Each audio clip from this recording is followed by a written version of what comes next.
অক্ষয় তৃতীয়াতে যদি কেউ প্রাতঃস্নান, হরির নাম জপ, ভগবানের অর্চন, পিতৃপুরুষের উদ্দেশ্যে শ্রাদ্ধ বা তর্পণ, শুদ্ধ ব্রাহ্মণ বৈষ্ণবদের ভোজন এবং দান করেন, তাহলে তাকে কখনো যমালয়ে যেতে হবে না, যমরাজকে দর্শন করতে হবে না।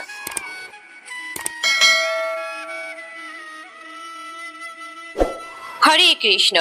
আগামী 27শে বৈশাখ 10শে মে শুক্রবার 2024 পবিত্র অক্ষয় তৃতীয়া তিথি। এই দিন থেকে ভগবান শ্রীকৃষ্ণের চন্দন যাত্রা শুরু হয়।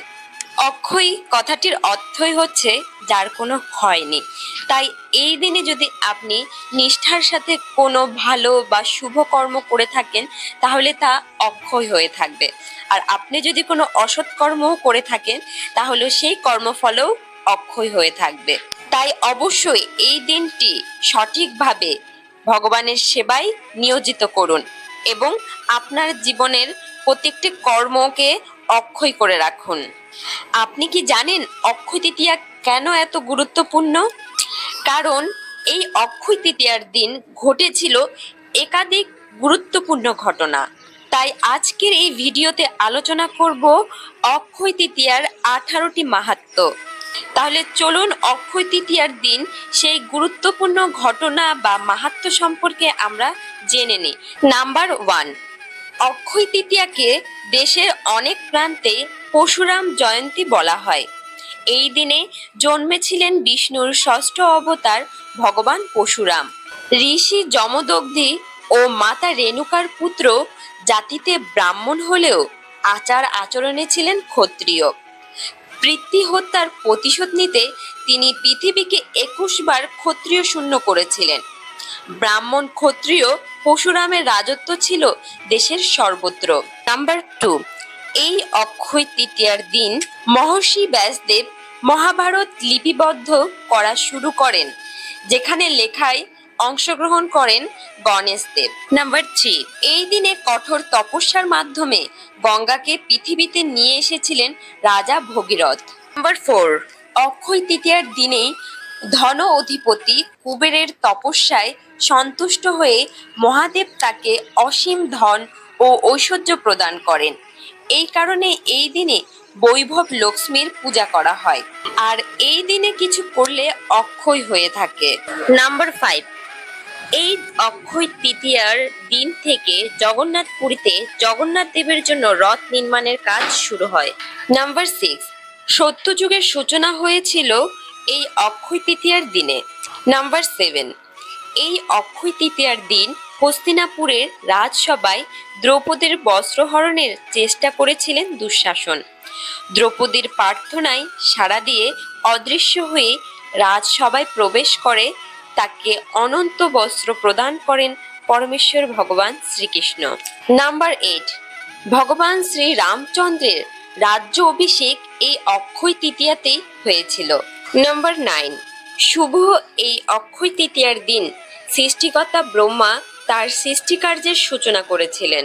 নাম্বার 10, মহাভারতের বর্ণনা অনুসারে পঞ্চপাণ্ডবগণ বনবাসে থাকাকালীন সময় অক্ষয় তৃতীয়াতে সূর্যদেব দ্রৌপদীকে অক্ষয় পাত্র দান করেন, যাতে বনবাসে তাদের খাদ্যের অভাব না হয়।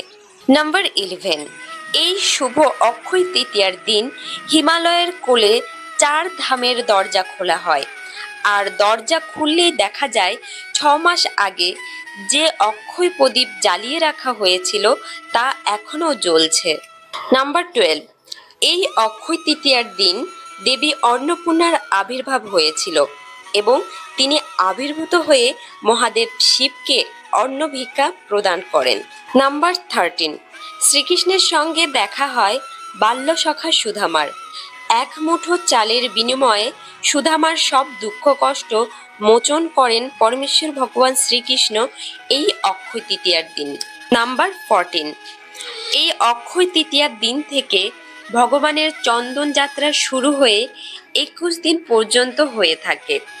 যেহেতু এই সময় সূর্যের তাপমাত্রা অধিক বৃদ্ধি পায়, তাই ভক্তরা ভগবানকে তার সর্বশরীরে চন্দন লেপন করেন।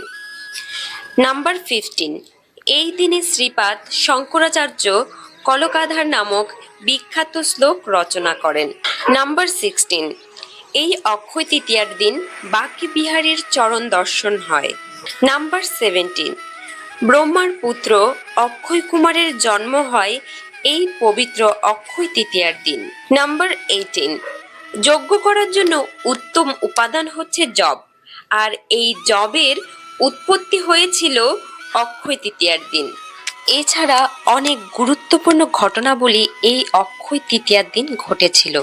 এই দিনে করা কাজ এমন শুভ ফল দেয় যা শেষ হয় না। বিশ্বাস করা হয় যে এই দিনে যদি কোনো ব্যক্তি ভালো কাজ করলে এবং দান করলে তার দ্বিগুণ শুভ ফল পাওয়া যায়।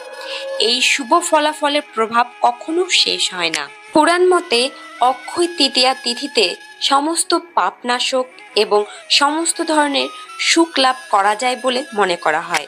এছাড়াও এই দিনে সোনা কিনলে গৃহের সুখ সমৃদ্ধি বৃদ্ধি পায়। তাছাড়া অক্ষয় তৃতীয়ায় গৃহপ্রবেশ, দান ধ্যান, গোমাতাকে খাওয়ানো, বৈষ্ণব সেবা ইত্যাদি কার্য করা শুভ। তাই অবশ্যই অক্ষয় তৃতীয়ার দিন শুভ কার্য করুন। আপনার ইহলোক এবং পরলোকে যেন পরম গতি লাভ করতে পারেন, তার জন্য ভগবত সেবায় নিযুক্ত থাকুন। কারণ এই দিনে আপনি যাই করবেন তার ফল আপনার অক্ষয় হয়ে থাকবে। তাই অক্ষয় তৃতীয়ার দিন অবশ্যই ভগবত সেবায় নিযুক্ত থাকুন এবং শাস্ত্রমতে দান ধ্যান শুভ কার্যাদি পালন করুন।